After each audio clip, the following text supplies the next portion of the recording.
नमस्कार, clean news Rajasthan में आपका बहुत बहुत स्वागत है। चलिए देखते हैं शाम तक की सभी मुख्य खबरें फटाफट अंदाज में।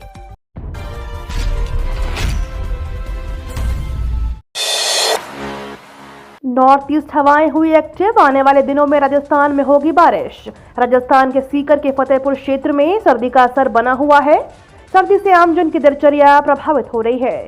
सर्दी के कारण सुबह शाम को सड़कों पर आवागमन कम ही देखने को मिल रहा है। फतेहपुर में आज का न्यूनतम तापमान 3.7 डिग्री दर्ज किया गया। फतेहपुर और क्षेत्र में सर्दी का असर पिछले दिनों में बना हुआ है और तापमान में लगातार उतार चढ़ाव भी दर्ज किया जा रहा है, तो सुबह शाम ठिठुरन भरी सर्दी का एहसास होने लगा है। भारत जोड़ो यात्रा का राजस्थान में आखिरी दिन। राहुल गांधी की यात्रा का आज राजस्थान में 16वां और आखिरी दिन है। आज राहुल गांधी 23 किलोमीटर पैदल चलेंगे। अभी तक 521 किलोमीटर तक का सफर तय किया जा चुका है। राजस्थान में 4 दिसंबर से झालावाड़ से शुरू हुई ये यात्रा अब कल यानी कि 21 दिसंबर को राजस्थान में प्रवेश कर जाएगी। मुख्यमंत्री अशोक गहलोत और सचिन पायलट के बीच जारी सियासी जंग राजस्थान कांग्रेस के लिए सबसे बड़ी चुनौती रही है, जिसमें इस यात्रा के दौरान थोड़ा विराम लगा था, लेकिन आज यात्रा के अंतिम दिन फिर से बयानबाजी का दौर शुरू हो जाए तो कोई आश्चर्य की बात नहीं होगी। गुजरात फतह के बाद अब राजस्थान में भी रिकॉर्ड दर्ज की तैयारी। पूनिया कर रहे हैं 182 सीट जीतने का दावा। गुजरात के पड़ोसी राज्य में ऐतिहासिक जीत के बाद से राजस्थान भाजपा के हौसले बुलंद दिखाई दे रहे हैं। प्रदेश के नेता अब गुजरात जैसी ही रिकॉर्ड जीत की उम्मीद करते हैं। भाजपा प्रदेश अध्यक्ष डॉक्टर सतीश पूनिया भी आक्रोश यात्राओं की सभाओं में 182 सीट पर जीत हासिल कर सत्ता में लौटने के दावे कर रहे हैं। भाजपा प्रदेश अध्यक्ष डॉक्टर सतीश पूनिया का कहना है कि हिंदुस्तान की जनता ने वर्ष 2014 और वर्ष 2019 में कांग्रेस को सत्ता से बेदखल कर प्रधानमंत्री नरेंद्र मोदी के कुशल नेतृत्व में देश की कमान सौंपी थी।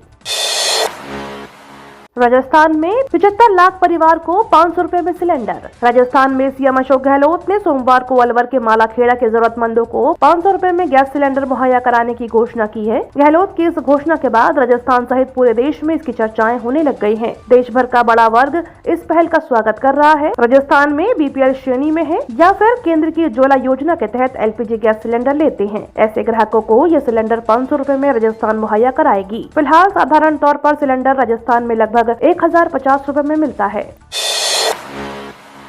सेकंड ग्रेड शिक्षक भर्ती एग्जाम कल से उदयपुर में 1,59,000 अभ्यर्थी देंगे एग्जाम।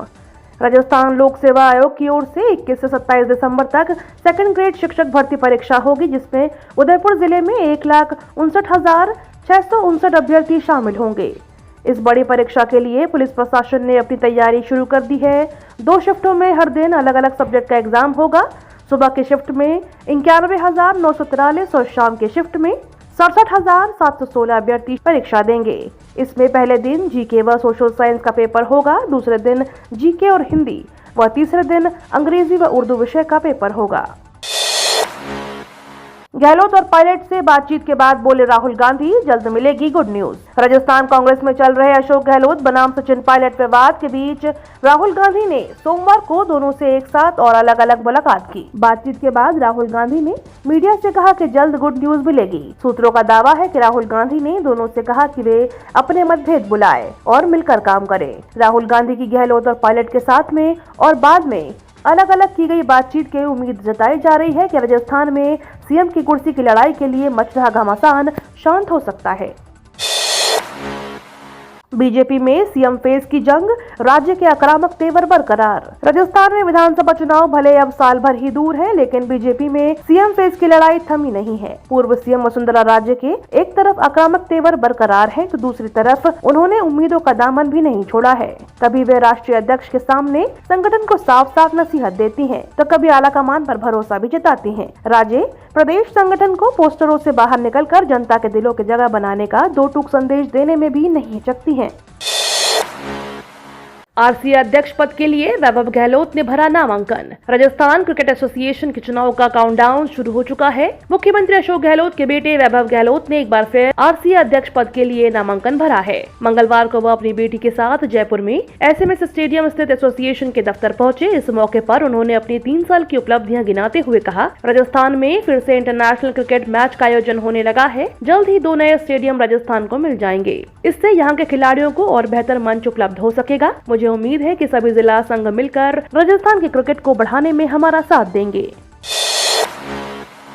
कर्मचारियों के लिए बड़ी खबर, सेवानिवृत्ति आयु पर आई बड़ी अपडेट। कर्मचारियों के सेवानिवृत्ति पर बड़ी अपडेट सामने आई है। लोकसभा के सरकार द्वारा कर्मचारियों की सेवानिवृत्ति आयु पर बड़ी अपडेट दी गई है। दरअसल देश भर में सेवानिवृत्ति आयु को बढ़ाए जाने की मांग की जा रही है। लगातार अधिकारी कर्मचारी रिटायरमेंट आयु में 2 से 3 वर्ष की वृद्धि की मांग कर रहे हैं।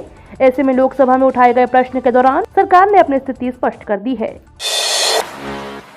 मनोज मुंतशिर का राहुल गांधी पर विवादास्पद बयान। मशहूर कवि और पटकथा लेखक मनोज मुंतशिर द्वारा दिए गए बयान पर बवाल हो गया है। मनोज मुंतशिर ने कहा कि भारत दुनिया में एक अकेला देश है जहां देशभक्ति सिखानी नहीं पड़ती, इसे हम डीएनए में लेकर पैदा होते हैं। उन्होंने राहुल गांधी पर हमला बोलते हुए कहा कि दुख तब होता है जब गैर जिम्मेदाराना नेता इस तरह का बयान देते हैं। उन्होंने राहुल गांधी के भारतीय सैनिकों के चाइनीज सैनिकों से पिटने वाले बयान पर आपत्ति जताई और कहा कि ऐसे शर्मनाक बयान भला कोई कैसे दे सकता है। लेकिन मैंने चाणक्य को पढ़ा है। चाणक्य ने कहा था कि विदेशी माता से पैदा हुआ बेटा कभी राष्ट्रभक्त नहीं हो सकता, प्रॉब्लम डीएनए का है।